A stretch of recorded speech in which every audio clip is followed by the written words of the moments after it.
Ayan na nga po, good evening. Ngayon, kasama ko ang aking pamangkin.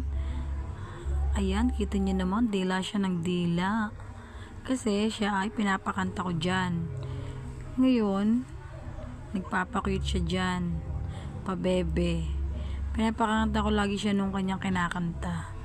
Hindi ko ba malaman kung anong kanta yung ginagawa niya? Ayan. Pasensya na kayo, bungi pa.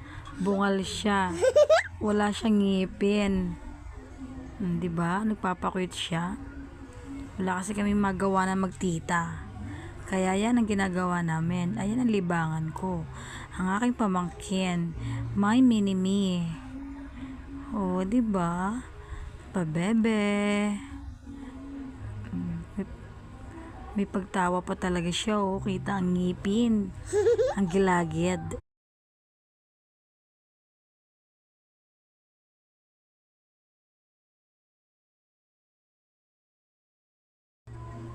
Hindi pa siya dyan napakali, ha. Humiga pa talaga sa dibdib ko. Tuloy-tuloy pa rin talaga siya sa pagkanta niya kahit hindi naman maintindihan. Ewan ko nga ba sa batang yan. Anong nakain at panay ang kanta. Labas naman ang gilagid. Ha? Diba? Pero makit siya, mabait siyang bata. Tsaka maganda siya. Siya nga pala si Sunika. Ang aking my mini-me. Yan, may pagdila pa talaga siya, oh. Talaga nagpapakuyot talaga siya. Hindi niya malaman kung anong gagawin niya.